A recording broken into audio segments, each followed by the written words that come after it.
What is fill factor in Postgres? The default fill factor for a table is 100 and 90 for index. Fill factor dictates the initial reservation within each page for upcoming updates. So let's say you have a fill factor of 80 for a table, then 20% of the page is left open for future updates. The fill factor can impact hot updates or heap only tuple updates. And then if you are changing, 70 to 90 is the reasonable range for write heavy tables. Of course, it depends on the types of updates, whether you're doing bulk updates or single row update or other types of updates. So you need to benchmark for your use case and come up with a reasonable number. Now, how do you configure fill factor for a table? So during the creation time, you can give a custom fill factor with a clause like this. In this example, we give 90 as the custom fill factor for this table. Or for an existing table, you can do an alter table and set a custom fill factor. And how does the fill factor impact your workload? So this is a case study published by Adian. And as you can see, with 100% fill factor, they got around 64% of hot updates. But when they reduced the fill factor to 85%, the number of hot updates increased. And then also the peak number of dead rows, you can see that it reduced when they reduced the fill factor to 85%. And then table size at the end of the first week also reduced. Then the total wall also reduced. Of course, the results vary based on the workload. So speaking about fill factor, right? For tables with a lot of updates, do you recommend something like 70% or 80% rather than the default? Because that can also impact performance indirectly, right? Like if you, depending on the fill factor, you might get like 5 to 10% variance according to some benchmarks. Can you speak a little bit about that? Yeah, it depends on many things.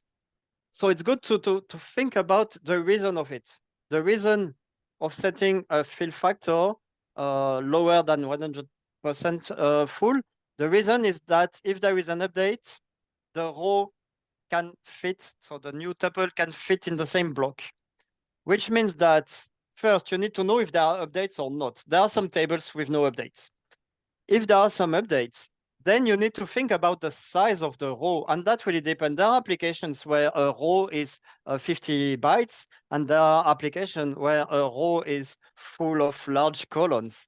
Then it depends, because if a row is, let's say, 3,000 bytes, then you need a small fill factor to be sure that when you update it, it can fit there. So you need to decide also with that.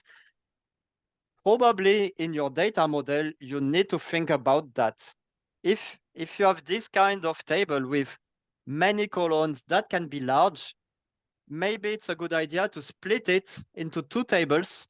One that will store the very dynamic columns, those that will be updated frequently, and the other one that will store the others. For example, if you have a big description that you know it will never be updated, you don't want to copy that for each update of a small flag. So maybe it's better to split it in two tables.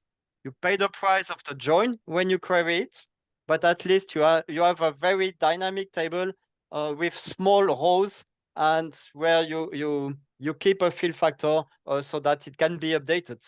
For example, there are many tables where there is a flag, just setting the flag to processed or not. Like you have orders or maybe a timestamp where it's updated to processed. You have to think about that. Do you want to copy a whole row with that or not? So yeah, in most of the cases, I see people just go with the default. They don't alter fill factor in tables. That's the main problem. People use the default because it's not easy to find the right value, and it's not easy. What I say is very ideal, understanding the application pattern. If you have a microservice with 4 tables, then probably you can really test the different access patterns and set the right thing.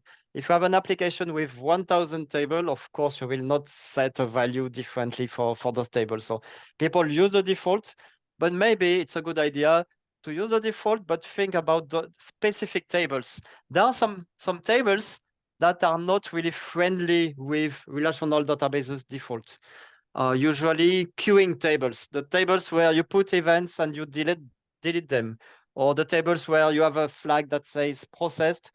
Those, maybe it's a good idea to think a bit more about them. Yeah. And according to you, the fill factor index is more important than tables, both are important, when you want to customize them? In indexes, the fill factor is used only when you build the index, because then it can be filled and then it will be split. So I would say it's less important because then the application will run. It's more important in the index if you rebuild it, because then you have to think, do I want to rebuild it with a fill factor at 90% or less to let it?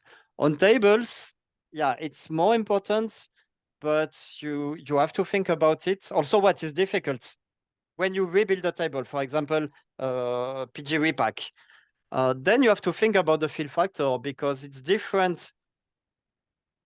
It's different to think about new blocks where you know that some rows may be updated, but if you are reorganizing tables where many rows have when many blocks have old rows that will never be updated again, then in some sense you may want a high fill factor for the old ones, but a small for the other ones. So maybe you want to repack with a high fill factor and then set a lower fill factor for the new insert.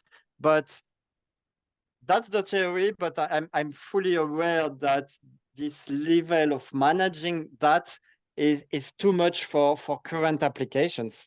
Given the current, I would say that 20 years ago, the release cycles were not so frequent and people had time to think about all that. Today, already, if the development can think about the best indexes, that's already good, and probably people will stay with the default here.